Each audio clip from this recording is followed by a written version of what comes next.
বারুইপুরে BJP নেতা খুন, ঘটনার পুনর্নির্মাণ করল পুলিশ। বিজেপি বুথ সভাপতি রাজীব বিশ্বাস খুনের পুনর্নির্মাণ পুলিশের। নিহতের ভাইকে ঘটনাস্থলে নিয়ে গিয়ে পুনর্নির্মাণ করা হলো। বিজেপি নেতার বাবা এবং ভাইকে আগে গ্রেফতার করেছিল পুলিশ। বারুইপুরে বিজেপি নেতা খুনের ঘটনা এবং সেই ঘটনার পর এবার পুনর্নির্মাণ পুলিশের। আপনারা জানেন যে রাজীব বিশ্বাস যাকে খুন করা হয় এবং সেই ঘটনায় ইতিমধ্যে বিজেপি নেতার বাবা এবং ভাইকে আগে গ্রেফতার করা হয়েছিল। সেই ফুটেজ আগেই প্রকাশ্যে এসেছিল, যখন দেখা যাচ্ছিল যে রাস্তায় ফেলে কিভাবে ওই বিজেপি নেতাকে মারধর করা হচ্ছে এবং একের পর এক বাঁশ দিয়ে আঘাত করা হয়। শুধু তাই নয়, গায়ে পেট্রোল ঢেলে আগুন জ্বালিয়ে দেওয়ারও অভিযোগ উঠেছিল। সেই ঘটনায় ওই বিজেপি নেতার বাবা এবং ভাইকে আগে গ্রেফতার করেছিল পুলিশ। আর এবার ঘটনার পুনর্নির্মাণ হলো। ইডি হেফাজতে জীবন কৃষ্ণ ছবি দেখিয়ে বিস্ফোরক অভিযোগ করেছেন শুভেন্দু অধিকারী। শুভেন্দু অধিকারীর নিশানায় অভিষেক বন্দ্যোপাধ্যায়। কে কত টাকা তুলেছে, কোথায় গেছে, ছবিতে সবটাই স্পষ্ট। জীবনের মতো কালেক্টরদের বাজারে ছড়িয়ে দেওয়া হয়েছিল। এরা সবাই টাকা তুলে কালীঘাটে পৌঁছে দিত। জীবন কৃষ্ণ না হিমশৈলের চূড়া মাত্র। আক্রমণ শুভেন্দু অধিকারী। এটা তো তাড়াতাড়ি কাঁচা ছবি, 12ই আগস্টের, পুরনো ছবি নয়।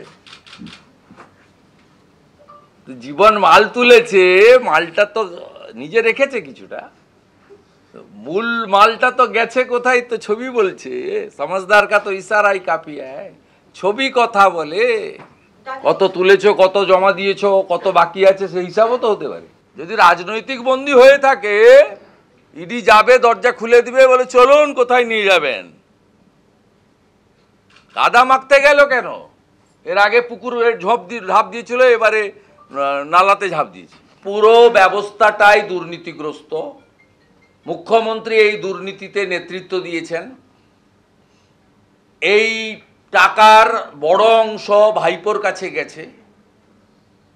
সুজয় কৃষ্ণ ভদ্রর ভয়েস রেকর্ড, তাতে একাধিকবার সুজয় কৃষ্ণ ভদ্র, যিনি লিপস অ্যান্ড বাউন্সের একজন উচ্চ পদের কর্মচারী ছিলেন, সিইও ছিলেন, তিনি তার কল রেকর্ডে বারে বারে অভিষেক অভিষেক শব্দ উচ্চারণ করেছেন।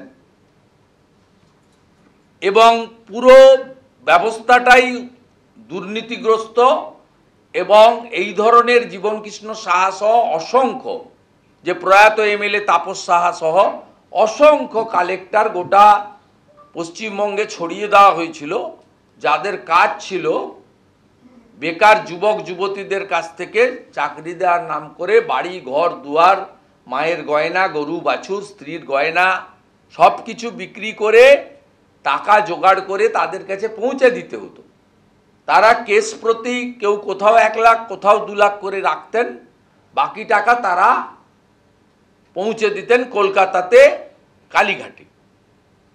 এই ব্যবস্থাটাতে জীবনকৃষ্ণ সাহা বা এরা বা এই ডোমকলের চেয়ারম্যান এমএলএ জাফিকুল বা এরকম যারা আছেন, এগুলো সব হিমশৈলের চূড়া মাত্র।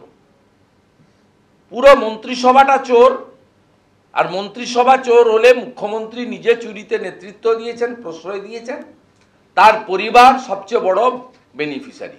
ছবি দেখিয়ে যদি প্রমাণ হয়, তাহলে দেশের প্রধানমন্ত্রী নরেন্দ্র মোদীর সাথে যারা দেশের টাকা মেরে পালিয়ে গেছে, 13,000 কোটি, 20,000 কোটি, সেই নীরব মোদী, মেহুল চোকসি, বিজয় মাল্য, সকলের ছবি রয়েছে নরেন্দ্র মোদীর সাথে। তার মানে কি নরেন্দ্র মোদী চোর? তা তো নয়। বা ধরুন শুভেন্দু অধিকারী, তার সাথেও খুঁজলে এরকম একাধিক ছবি পাওয়া যাবে। তার মানে শুভেন্দু অধিকারী নিজে খুব ভালো মতো জানেন যে এই হাস্যকর অপযুক্তিগুলো লোকে নিচ্ছে না।